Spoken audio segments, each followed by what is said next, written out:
Welcome to U.S. Defense Line Channel. Russian ammunition is not allowed in the skies of Ukraine.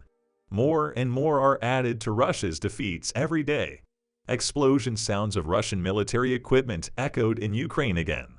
Operations on both the southern and eastern fronts are completely turned in favor of Ukraine. Russia's defense line in a critical area was hit. As it is known, many successes have been achieved as a result of the simultaneous operations initiated by the Ukrainian army in recent days. Thanks to the operations in advance on the southern front, more than 90 sites were recaptured in the Kherson area alone. As it is known, Ukraine has achieved many successes in this region in recent weeks. Ukrainian army, advancing quite strategically, made both critical Russian logistics points in the region and nearby unusable in order to advance effectively in the region and advance simultaneously in many directions, leaving no remedy for the Russian army. Many of the Russian troops either withdrew from this area or were besieged and suffered heavy losses. However, operations are not limited to regional gains. Ukraine has either destroyed or captured many Russian military equipment, even on the southern front alone. This was achieved by hitting the ammunition depots and various military equipment concentration areas in the regions. Because with the hitting or capturing of every critical point, the military resources of the Ukrainian army increased, while Russia's began to decrease even more. At the same time, the sounds of explosions of Russian ammunition on the territory of Ukraine are increasing day by day. Ukrainian troops are doing everything to avoid the ammunition used by Russia both in the air and on the ground. It is obvious that they have been quite successful. This time, the defense forces in the south of Ukraine shot down 2 Russian Ka-52 Crocodile helicopters, which were again wandering around the Kherson front. It has been reported that these helicopters were both neutralized in just half an hour in the Borislav region of Kherson. It is stated that these moves were carried out by the Ukrainian Air Force anti-aircraft artillery at noon. The fact that Russia has lost hundreds of military resources and ammunition in just 1 week does not go unnoticed. However, unless a solution to this situation is found, things will become more difficult on the Moscow side and tensions will increase. This can have a bad effect on the strategic decisions made in the country. Wrong decisions made afterwards may cause Russia to enter a vicious circle and increase its losses even more. At the same time, his only problem is not limited to these. It is known that President Putin dreams of achieving full dominance in Donbass, which Russia considers its territory, but no one approves of this decision. However, the Ukrainian army also took action in this region. According to breaking news, Ukrainian soldiers started operations with HIMARS missile systems, which they received from the United States and have been using successfully for a long time. It was reported that the Ukrainian armed forces this time took action in the Svartov and Rubigen regions on the Luhansk front. Ukrainian army, which launched a sudden counterattack, carried out an effective bombardment and hit the key defense lines of the Russian forces. Now the areas on the front have become quite vulnerable for the Russian forces. It has been reported that these moves were carried out with HIMARS multiple launch rocket systems. As it is known, these missile systems have been used successfully since they arrived in Ukraine. Moreover, thanks to these systems, many Russian ammunition and logistics points were also neutralized. All these show how effective all kinds of aid from countries can be in the course of the war.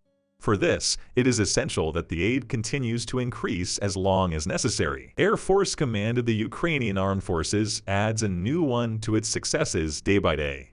This time, he announced the number of downed Iranian-made drones. Ukraine's air defense units announced that they destroyed nearly 20 Iranian-made Shed-136 kamikaze unmanned aerial vehicles in just one night. It was announced that most of the destroyed unmanned aerial vehicles were shot down by the air defense units of the Southern Air Command in Mykolaiv Oblast, and some of them were shot down by the Eastern and Central Air Commands in the east and north of Ukraine. Russia's losses are not limited to these. General Staff of the Armed Forces of Ukraine continues to announce the losses of Russian forces on the territory of Ukraine.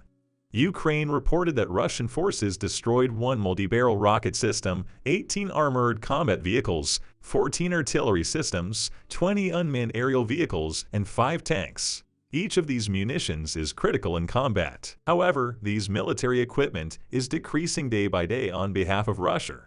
This may cause the country to experience serious resource problems in the long run. It is also known that he is not on good terms with many countries. This could put Russia in a stalemate at any moment. On the other hand, Russia is trying to try its last chances. This time, it was reported that Russia deployed 17 ships and boats armed with a total of 100 caliber cruise missiles in the Sea of Azov, the Mediterranean, and the Black Sea. Ukrainian Navy, including Russia's 2 caliber cruise missile launchers with a total of 24 missiles in the Black Sea and 2 caliber cruise missile launchers armed with 76 units in the Mediterranean Sea, where Russia holds 2 ships and boats in the Sea of Azov, announced that a group of ships was waiting. It is speculated that Russian forces will use these ships to launch new missile strikes against Ukraine. However, as it is known, each of these missiles is worth millions of dollars. This reduces the possibility of Russia's attack.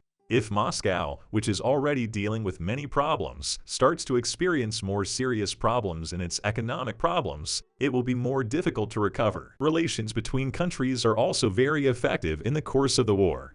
According to the statements, the Minister of Foreign Affairs of Italy and Ukraine made a phone call. Antonio Tajani, Italy's new foreign minister, took office on October 21st. New Foreign Minister of Italy, Antonio Tajani, made his first phone call after taking office with the Foreign Minister of Ukraine, Dmytro Kuleba. Kuleba declared that he wished success to his colleague and stated that the most important need of Ukraine right now is air defense systems.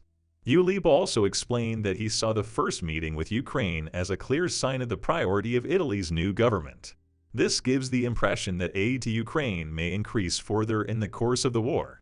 If such a situation occurs, the superiority will be entirely on the Ukrainian side. In addition, the reactions towards Russia are increasing. G7 countries had previously condemned Russia over the Zaporizhzhia nuclear power plant and told Ukraine that full control should be returned immediately. Andriy Yermak, head of the Office of the President of Ukraine, explained that these rhetoric are important, but they are not enough, and that Russia only understands the language of power and that various sanctions are needed. Yermak noted that more determination is needed. Foreign Minister of Ukraine Dmytro Kuleba and Minister of Foreign Affairs of the Republic of Estonia Urmas Riinsalo also held a phone call.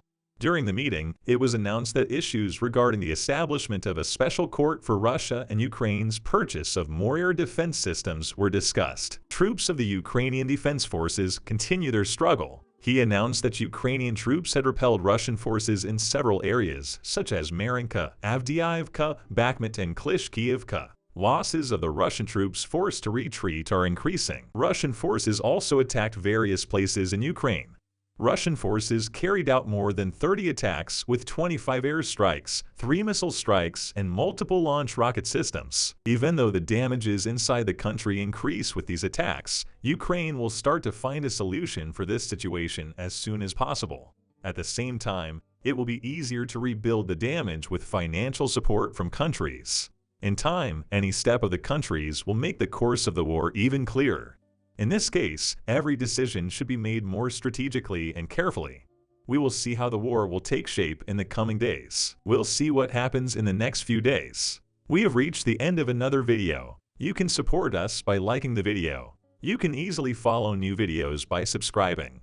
I wish you all a war-free day. See you.